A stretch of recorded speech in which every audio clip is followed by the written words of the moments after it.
Senator Shaheen.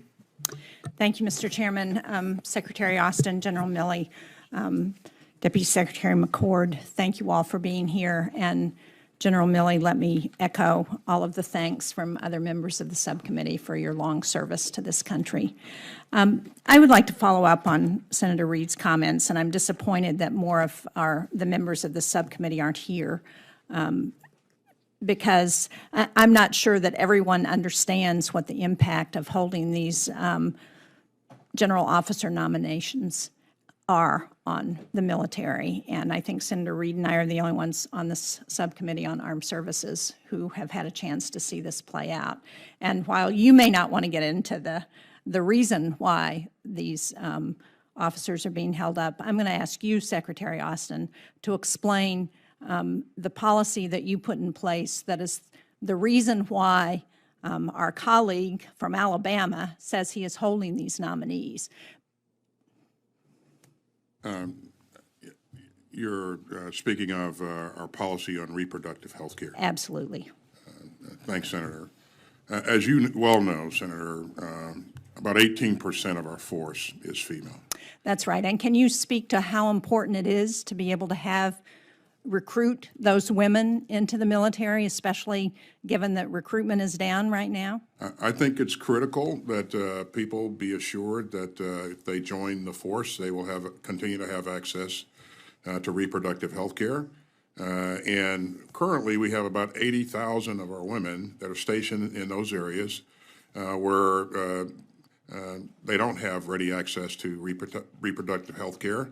And they don't get a chance to pick where they live and where they're stationed.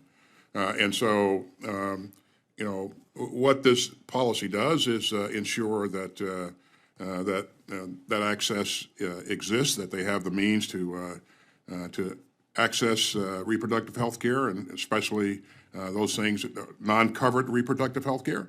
And again, this policy is firmly rooted in law. Again, we've talked about the fact that the DOJ has provided an opinion. That opinion is posted on their website, and so this is important for our force.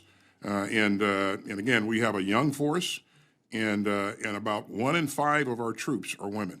And I think it's critical that they be assured that they'll have access. I want them focused on the mission. And not worried about whether or not they're going to have access to reproductive health care. And I would just add that we know that women serving in the military have a higher rate of unintended pregnancies than the general population in this country. So that's another reason why this is so important. But can you also address whether we would be making our recruitment numbers that we need to make for the military if we were not able to recruit women?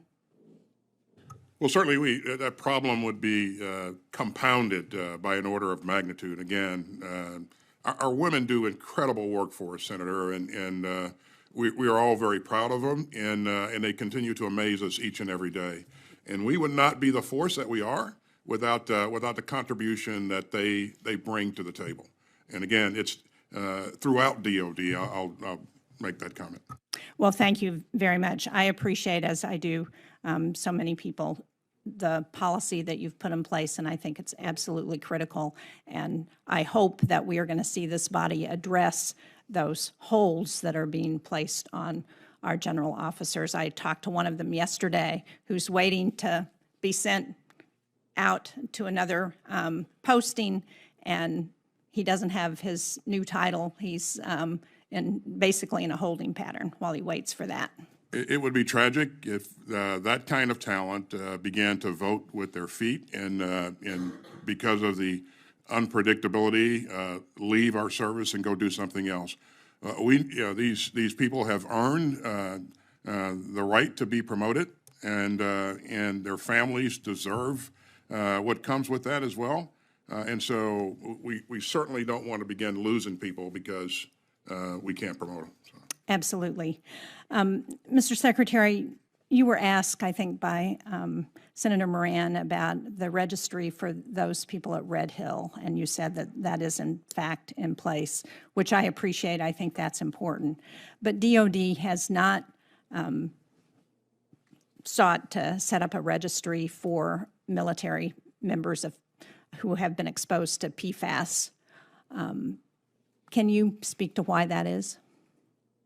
You're right. We have not done that, and certainly PFAS is a national challenge, but and DOD continues to do everything that we can to help address this issue. We recognize the importance of it, and so we'll take a look at whether or not we can and should do that. We've increased our testing across the board, and so I'll have our staff provide some recommendations to me, and we'll come back to you and discuss this with you. I appreciate that. I've introduced an amendment in the last 3 NDAAs to try and set up a registry. We have a health study that the Agency for Toxic Substances and Disease Registry is about to complete at 8 sites around this country with the health impacts of PFAS that'll give us that real health data on which to base the impact of PFAS. But it's clearly, we know it's, or we're pretty sure it's a carcinogen, and so I hope that you will, in fact, take this seriously, and I stand ready to be helpful in any way that I can. Thank you. Thank you, Mr. Chairman.